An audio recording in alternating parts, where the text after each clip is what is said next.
Merci d'être avec nous sur BFM Alsace. C'est l'heure de C'est votre emploi, comme tous les mercredis sur BFM Alsace. Et comme à chaque fois, c'est en partenariat avec la radio Top Music, représentée ce soir par Estelle Burkel. Bonsoir Estelle. Bonsoir Arthur. La marine recrute. Exactement, avec nous, capitaine Marine Monjardet. Bonjour. Bonjour. Vous êtes responsable du recrutement de la Marine nationale pour la région Grand Est. Une première question, comment se porte le marché du travail dans la marine, dans la région?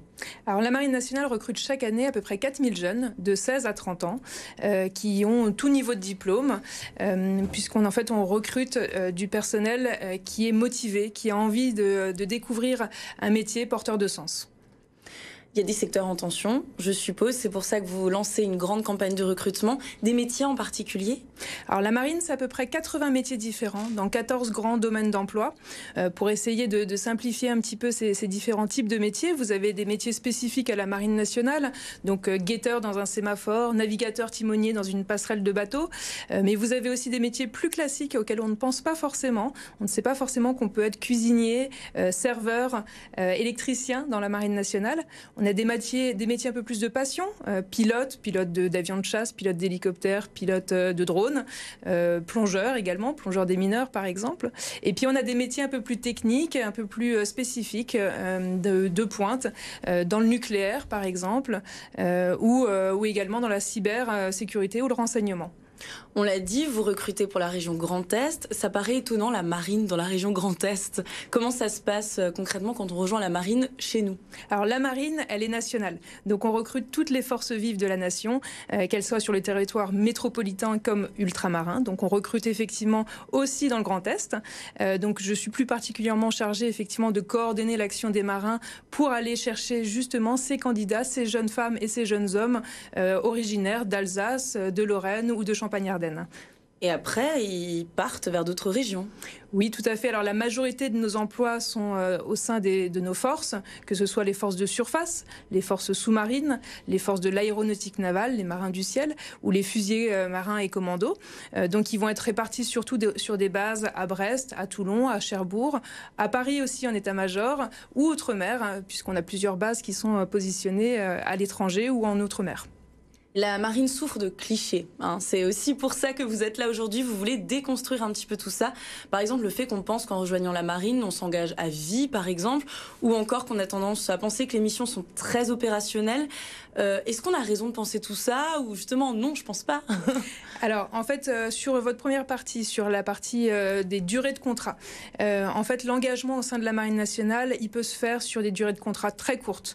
On a des premiers contrats de 1 an, de 2 ans, de 4 ans, qui vont permettre en fait de rapidement avoir un métier, de pratiquer dans certains domaines d'emploi, et puis ensuite de transformer soit en poursuivant au sein de la marine et en montant en compétences, soit en utilisant les formations reconnues et qualifiantes que l'on propose pour se reconvertir dans le civil.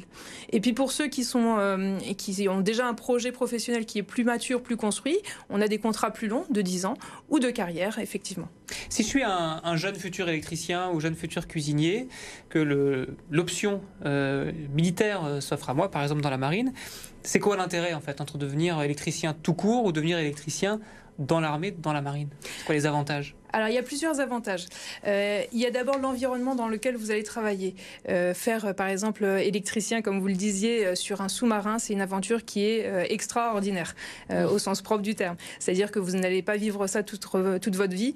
C'est vraiment quelque chose de très particulier. J'ai eu moi-même la chance de pouvoir embarquer 2 jours de nuit sur sous-marin, et c'est une expérience qui restera en mémoire très longtemps. Donc, c'est cet environnement particulier.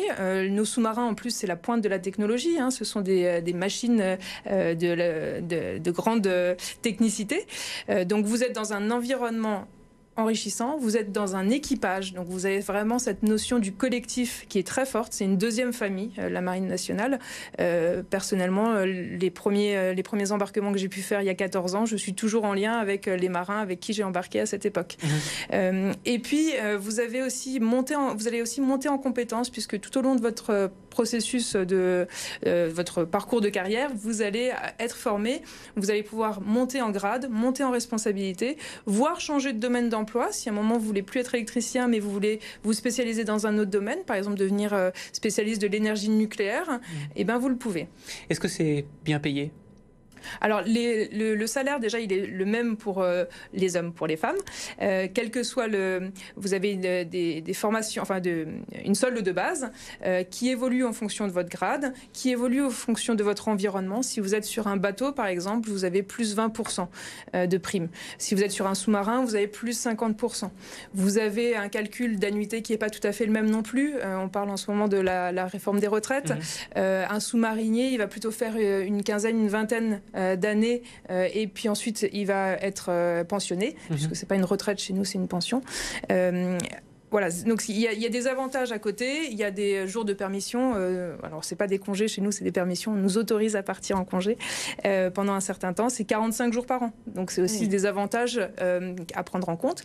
Et puis quand vous commencez par exemple par un premier contrat de 1 an en tant qu'officier par exemple, vous allez être volontaire officier aspirant dans le domaine de l'informatique, des RH, de la communication, vous allez être logé et nourri à bord, donc c'est tout un ensemble d'avantages à prendre en compte pour se faire une idée.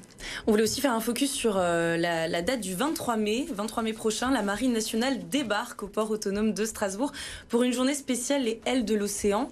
C'est une journée de promotion pour les femmes. Comment sont les femmes dans la Marine? Est-ce qu'elles sont beaucoup représentées?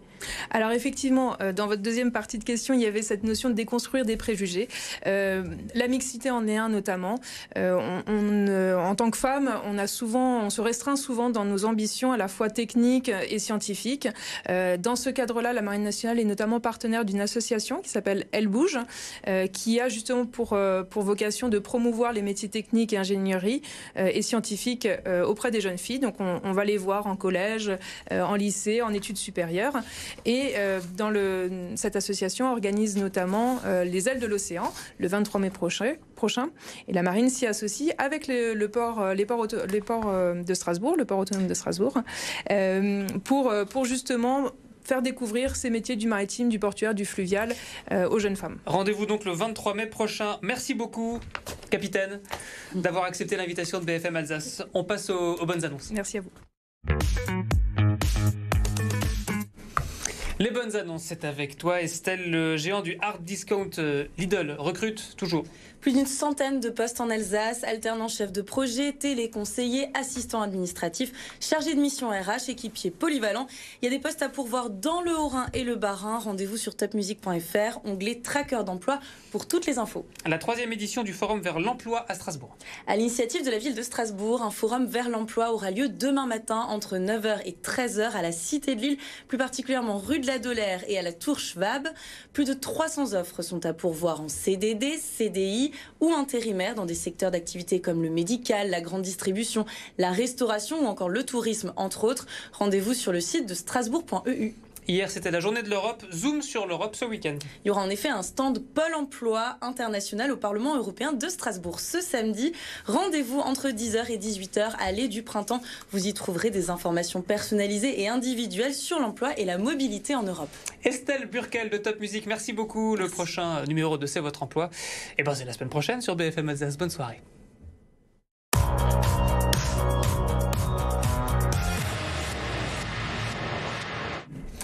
Votre météo pour demain en Alsace, c'est toujours instable. Christophe Persson.